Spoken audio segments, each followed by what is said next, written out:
રાજકોટ તાલુકા police સ્ટેશનમાં ફરિયાદી જયંતિભાઈ સરદારા દ્વારા એક ફરિયાદ દાખલ કરાવવામાં આવેલ હતી, જેમાં આરોપી તરીકે પીઆઈ સંજય પાદરિયા હતા.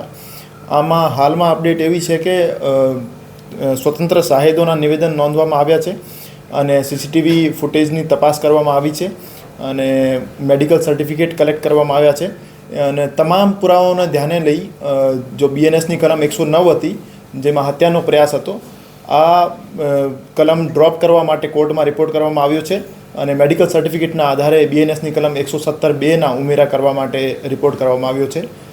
કેમ કે મેડિકલ સર્ટિફિકેટમાં કોઈ પણ પ્રકારની જીવલેણ ઈજા થયેલ હોય એવું લખેલ છે નહીં. સીધી જ કલમ લગાવી દીધી, કારણ શું? ફરિયાદી જે ફરિયાદ આપે પોલીસને શબ્દશઃ લેવી પડે, અમારી ફરજ છે. સર, આમાં જયંતિ સરદારા પર પણ ફરિયાદ કરવાની વાત છે, કારણ કે જે પ્રકારે પીઆઈ પાદરિયાએ પણ અરજી આપેલી છે. પીઆઈ દ્વારા એક અરજી એસીપી ઓફિસમાં આપેલી છે, તો આના આધારે અગર પીઆઈ ફરિયાદ કરવા ઈચ્છતા હોય તો એમની ફરિયાદ પણ નોંધવામાં આવશે.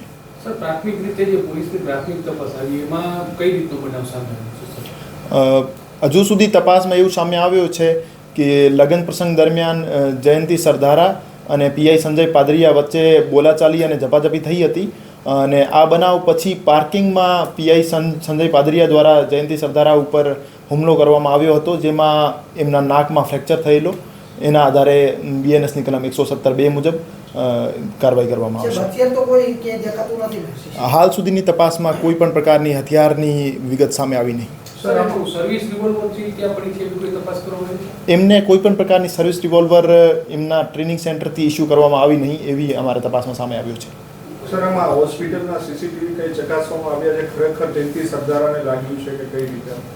હોસ્પિટલના સીસીટીવી નહીં તપાસવામાં આવ્યા. આમાં જે મેરેજ ગાર્ડનના સીસીટીવી છે એ તપાસવામાં આવ્યા છે ઓર આ સીસીટીવીમાં કોઈ પણ પ્રકારનો હથિયાર એમના હાથમાં હોય એવું સામે આવતું નહીં.